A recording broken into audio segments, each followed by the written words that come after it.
Once upon a time, in a prosperous kingdom called Parayangan, there lived a beautiful princess named Dayang Sumbi, who loved weaving. One day, Dayang Sumbi was weaving on the terrace of the palace. For some reason that day, she felt a little dizzy and weak. The spun yarn kept falling, and Dayang Sumbi became too lazy to pick it up. As the spun yarn fell, Dayang Sumbi started to get annoyed. Then she said, "Whoever picks up this yarn from me, I swear I will take him as my husband." When Dayang Sumbi realized that the yarn had been picked up, she got confused as to who had done it. "Who picked up this yarn for me? There are no people here." Dayang Sumbi was very surprised to find that the one who had picked up the yarn was Tumang, a royal dog who was famous for being loyal and powerful. I'm the one who took it for you, Dayang Sumbi. What? Are you Tumang? That means you will be my husband? Dayang Sumbi could not revoke her oath, so she married Tumang. As a result of their marriage, Dayang Sumbi gave birth to a baby boy named Sangkuryang. Tumang told Dayang Sumbi not to tell Sangkuryang that Tumang was his father. Dayang Sumbi, please don't tell our child that I'm his father. Okay, Tumang. I will not tell him. Sangkuryang grew to be a healthy, agile, and intelligent boy. Tumang always followed Sangkuryang wherever he went and taught him all the magic he knew. Come on, Tumang, chase me! Ha ha ha ha! Yes, Sangkuryang, I will chase you. Ha ha ha ha.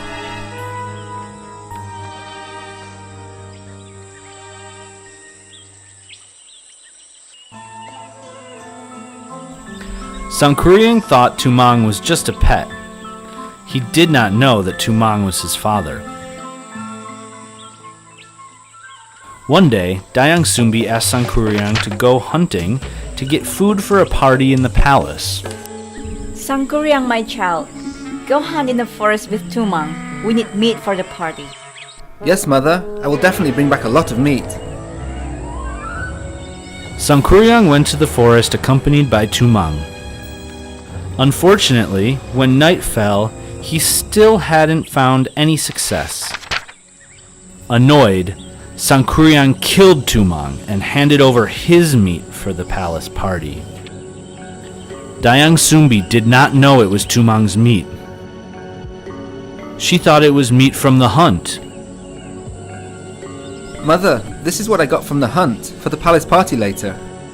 Wow! Thank you, my child. After the party was over, Dayang Sumbi asked the whereabouts of Tumang, who hadn't been seen at the palace party. My son, do you see Tumang? I've been looking everywhere, but he is nowhere to be seen. Finally, Sangkuryang admitted what he had done. Mother, I've killed him. And the meat I gave to you, it's his meat. What? Why did you do that, Sangkuryang? Dayang Sumbi couldn't hold back her anger. She hit Sangkuryang in his forehead, leaving a deep wound. Forgive me, Mom. Forgive me. Please, please forgive me. Because of what she had done to Sangkuryang, Dayang Sumbi was expelled from the palace by the king. No matter what he had done, Sangkuryang was the heir to the throne and the future king. No one could hit him. Dayang Sumbi left the palace. As time passed, Sangkuryang grew into a handsome, powerful, and respected young man. One day, he went hunting in the forest. He was pleasantly surprised when he came across a gorgeous girl. Who is that girl? She's so beautiful. Sangkuryang did not know that the woman was Dayang Sumbi, his mother. She also didn't recognize him. They fell in love with each other, and Sangkuriang didn't take long to propose to Dayang Sumbi.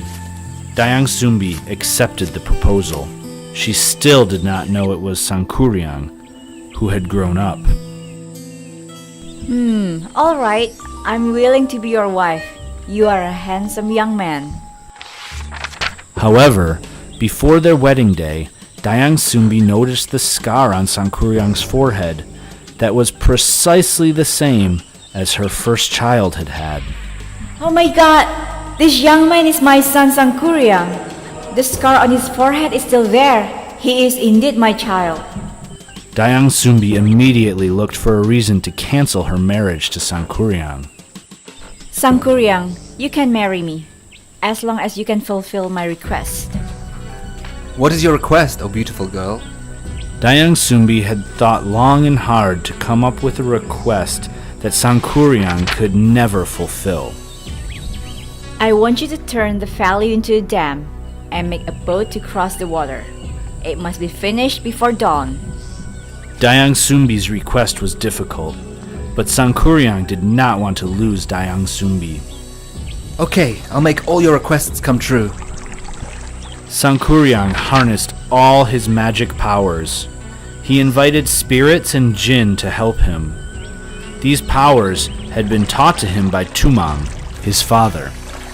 They then worked overnight, blocking rivers and plugging springs with mud and soil. Finally, I can finish this dam. When everything had been dammed, Sangkuriang went to cut down a giant tree and began to make a huge boat. Now, all we have to do is make a big boat to cross the water. I can do it.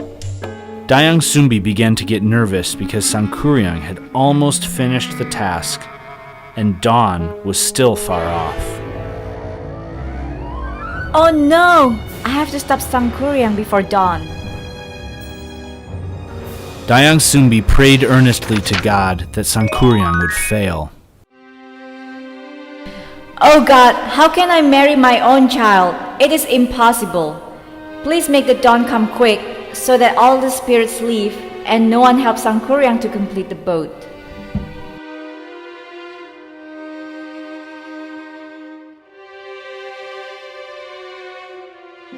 A miracle occurred, and the sun rose early. Is it morning already? I haven't finished yet. Sangkuriang was very angry when he found out he had been cheated. Who are you? Tell me the truth. You fooled me. How could you? Dayang Sumbi cried at Sangkuriang's words. How can I marry you, my son? Actually, I am Dayang Sumbi, your real mother. Sangkuriang did not believe what he was hearing. He was angry. Impossible! I don't believe you! Impossible! No!